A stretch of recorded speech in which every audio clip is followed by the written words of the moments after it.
اللاعبين الفائزين بجائزة أفضل لاعب واعد لعام 2012. كما ندعو اللاعب الدولي السابق محمد شلية أحد نجوم الكرة السعودية لتسليم الجوائز.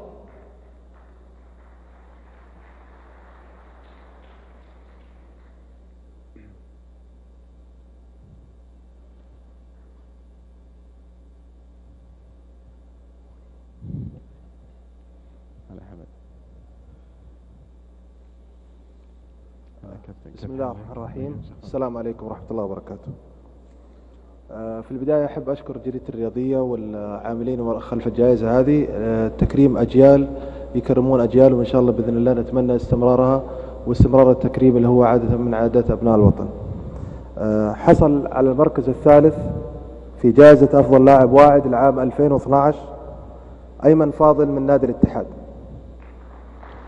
إذن أيمن فاضل من نادي الاتحاد يحصل على المركز الثالث في جائزة أفضل لاعب واعد لكرة القدم، يحصل على مبلغ 30,000 ريال بالإضافة إلى الكرة البرونزية.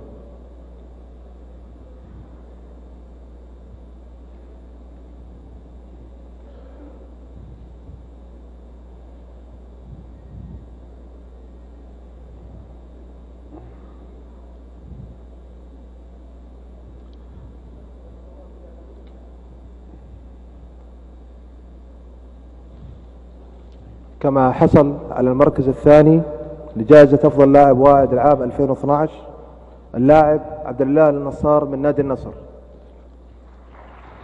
عبد الإله النصار من فريق نادي النصر يحصل على المركز الثاني في جائزة أفضل لاعب واعد لكرة القدم، يحصل على مبلغ 50,000 ريال بالإضافة إلى الكرة الفضية.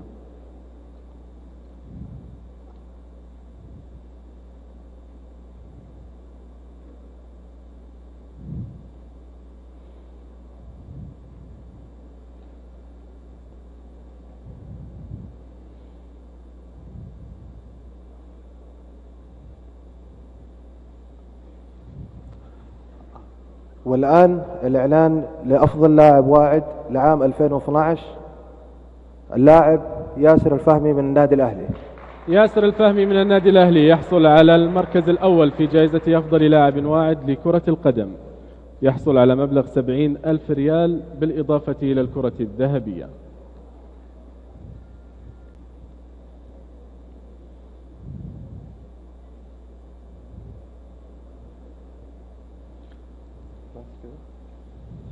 شكرا حمد الصنيع المحلل والناقد الرياضي. تفضلوا هنا بس صورة.